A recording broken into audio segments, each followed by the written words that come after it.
Dear students, welcome to our channel. இந்த வீடியோவில் NCERT Maths Class 10 Chapter 1 Real Numbers அதோட இன்ட்ரோடக்ஷனை பத்தி தான் பார்க்க போறோம். பொறுமையா லிசன் பண்ணீங்கன்னா it is very easy for you. So first number system என்ன ஆர்டர்ல அரேஞ்ச் பண்ணியிருக்காங்களோ ஸோ அதே ஆர்டர்ல நம்ம பார்க்கலாம். ஸோ நம்ம எல்லாருக்குமே தெரிஞ்சது சின்ன கிளாஸ்ல இருந்து பார்த்துட்டு வரோம். The first number system is natural number system.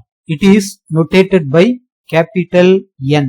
So இதுல என்னென்ன நம்பர்ஸ் இருக்கும் அப்படின்னு பாத்தீங்கன்னா ஸ்டார்ட்ஸ் ஃப்ரம் 1 1 2 3 எக்ஸெட்ரா இது மாதிரி இன்ஃபைனைட் நம்பர்ஸ் இதுல இருக்கும். Next whole number, it is notated by W. So இதுல என்னென்ன நம்பர்ஸ் இருக்கும் அப்படின்னு பாத்தீங்கன்னா நேச்சுரல் நம்பரோட ஜீரோவை இன்க்ளூட் பண்ணி எழுதுற அந்த நம்பர் சிஸ்டத்துக்கு பேரு தான் ஹோல் நம்பர் அப்படின்னு சொல்லுவோம். ஸோ இதுலயும் இன்க்ளூடிங் ஜீரோ infinite numbers இருக்கும். Next number system integers. It is notated by Z. So இந்த integersல என்னென்ன நம்பர்ஸ் நமக்கு இருக்கும் அப்படின்னு பாத்தீங்கன்னா Z equal to 0 இருக்கும் and also positive plus 1 இருக்கும் minus 1 இருக்கும். அதே மாதிரி பாத்தீங்கன்னா plus 2 இருக்கும் minus 2 இருக்கும் etc. Next rational numbers. It is notated by Q. So இதுல என்னென்ன நம்பர்ஸ் இருக்கும் அப்படின்னு பாத்தீங்கன்னா this Q which is equal to இது ஒரு ஜெனரல் ஃபார்மேஷன் எழுதலாம், that is P by Q form. இந்த ஃபார்ம்ல இருக்கிற எல்லா நம்பருமே ரேஷனல் நம்பர்ஸ் தான், such that this P, Q belongs to Z. P by Q form okay, P யும் Q எங்க இருக்கிற நம்பர்னா இந்த Z ல இருக்கிற எந்த நம்பர் வேணா எடுத்து நியூமரேட்டர் டினாமினேட்டர்ல சப்ஸ்டிட் பண்ணிக்கலாம். பட் ஒரே ஒரு நம்பர் மட்டும் டினாமினேட்டர்ல வர முடியாது, that number 0. That is Q not equal to 0. இதுதான் ரேஷனல் நம்பருக்கான ரூல்ஸ். இது மாதிரி 2 by 3, minus 1 by 2, minus 2 by 5 இந்த மாதிரி எந்த நம்பர் எழுதினாலும் அது ரேஷனல் நம்பரை தான் மீன் பண்ணும். நெக்ஸ்ட் பாத்தீங்கன்னா irrational number. It is notated by Q complement. So உங்களுக்கு மீனிங் புரியும். ரேஷனல் நம்பர் அப்படின்னா நம்ம நேச்சுரல் நம்பரை கூட ரேஷனல் நம்பர்னு சொல்லலாம், ஹோல் நம்பரை கூட ரேஷனல் நம்பர்னு சொல்லலாம், இன்டீஜரை கூட ரேஷனல் நம்பர்னு சொல்லலாம்.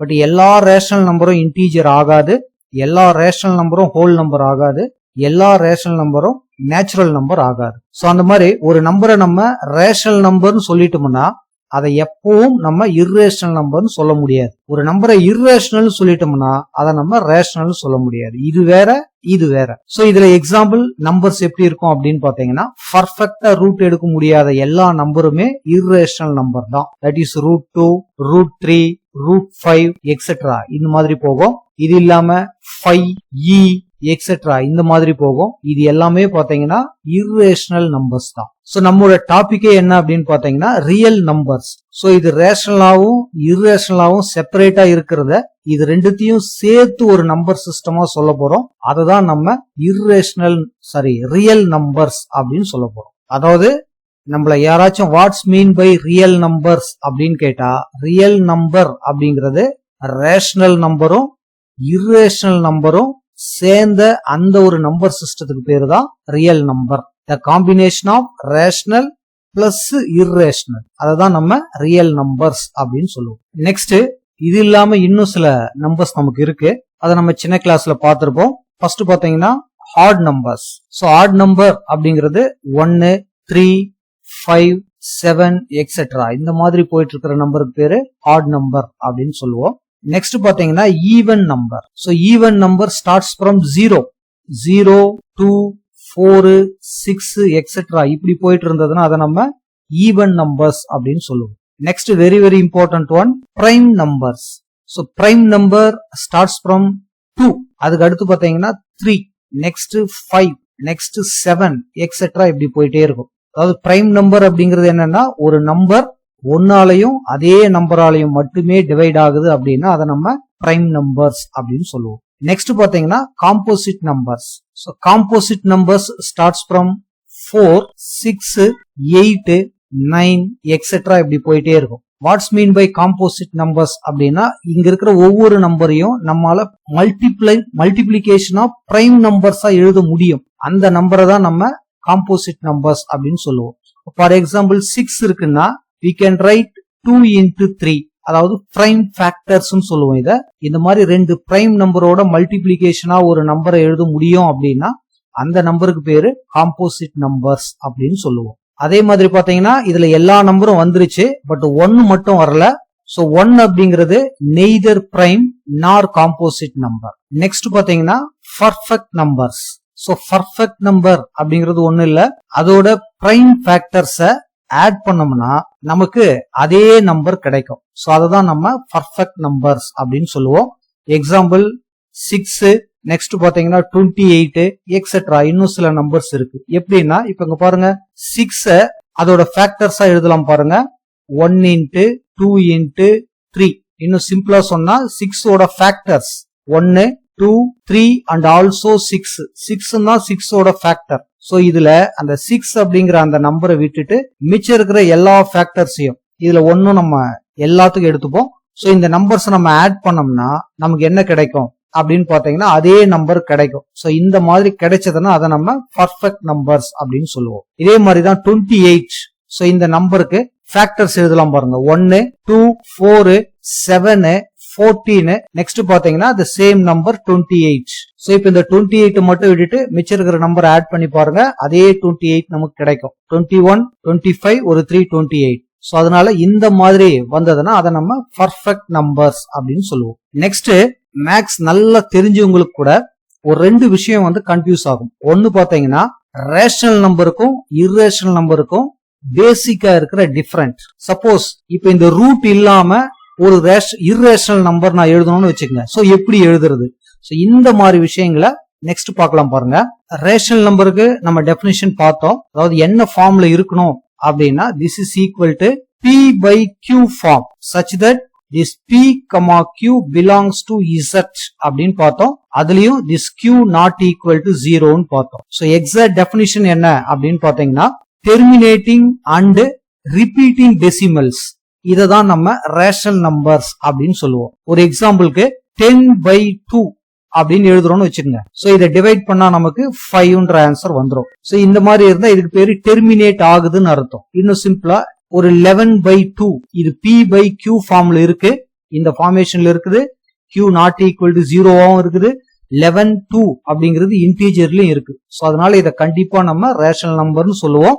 இதை டிவைட் பண்ணி பார்த்தோம்னா நமக்கு 5.5ன்னு வந்துடும். சோ இந்த மாதிரி முடிஞ்சிடுச்சு அப்படின்னா இதுக்கு பேரு டெர்மினேட்டிங் டெசிமல்ஸ் அப்படின்னு பேரு. சப்போஸ் 10/3 அப்படின்னு எழுதணும்னா இதை டிவைட் பண்ணா நமக்கு என்ன ஆகும் பாருங்க, 3.3333 போயிட்டே இருக்கும். இதுக்கு பேரு நான் டெர்மினேட்டிங் பட் ரிப்பீட்டிங். வந்த எலமெண்டே ரிப்பீட் ஆகும். சம்டைம்ஸ் சம் நம்பர் நீங்க டிவைட் பண்ணீங்கன்னா சம் p/q டிவைட் பண்ணீங்கன்னா இந்த மாதிரி கூட ஆன்சர் வரலாம். 1.3145 மறுபடியும் 3145. இது கூட வந்து ரிப்பீட்டிங் டெசிமல்ஸ் தான். சோ இந்த மாதிரி இருந்தது எல்லாமே பாத்தீங்கன்னா நம்ம ரேஷனல் நம்பர்ஸ் அப்படின்னு மட்டும்தான் சொல்லுவோம். இதே இர்ரேஷனல் நம்பரா இருந்ததுன்னா இந்த 2 கண்டிஷனும் வரக்கூடாது. ஏன்னா ஒரு நம்பரை நம்ம இர்ரேஷனல்னு சொல்லிட்டோம்னா அது ரேஷனலா இருக்கக்கூடாது. ரேஷனல்னு சொல்லிட்டோம்னா அது இர்ரேஷனலா இருக்காது. ரெண்டும் காமனா இருக்கிற மாதிரி எந்த நம்பரும் கிடையாது. சோ இப்ப இர்ரேஷனல் நம்பருக்கான definition non terminating and non repeating decimals. இப்ப கொஞ்ச நேரத்துக்கு முன்ன நம்ம எழுதணும். இப்போ √2 √3 எக்ஸெட்ரா இந்த நம்பருக்கெல்லாம் நம்ம ரூட் எடுத்து பார்த்துட்டே போனோம்னா கண்டிப்பா டெர்மினேட்டும் ஆகாது.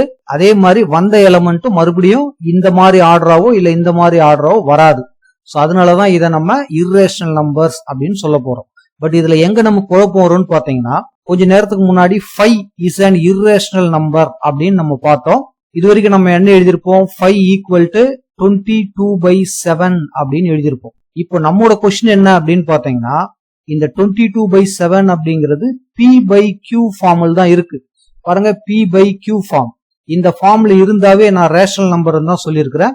ஆனா 5 அப்படிங்கிறது இப்ப நம்ம இர்ரேஷனல் நம்பர்னு சொல்றோம். சோ அப்ப இந்த 22/7 நம்ம டிவைட் பண்ணா இது மாதிரி ரிப்பீட்டிங் எலமெண்ட்ஸ் வராதா அப்படின்னு பாத்தீங்கன்னா கண்டிப்பா 22வை நீங்க 7ஆல டிவைட் பண்ணீங்கன்னா ஒரு பர்டிகுலர் எலமெண்ட்ஸ்க்கு அப்புறம் வந்த எலமெண்டே தான் நமக்கு ரிப்பீட் ஆகும். First 3 times 21, 1 time 7, 4 times 28, 2 times 14, 8 times 56, 5 times 35, 7 7 49. So remainder பாத்தீங்கன்னா 1 கிடைக்கும். மறுபடியும் இங்க இருந்து ஸ்டார்ட் ஆகும். அப்போ இதை நம்ம டிவைட் பண்ணா 22/7 அப்படிங்கிறது 3.142857, மறுபடியும் நமக்கு 142857 இப்படிதான் போயிட்டு இருக்கும். சோ இது பாத்தீங்கன்னா நான் டெர்மினேட்டிங் பட் ரிப்பீட்டிங்.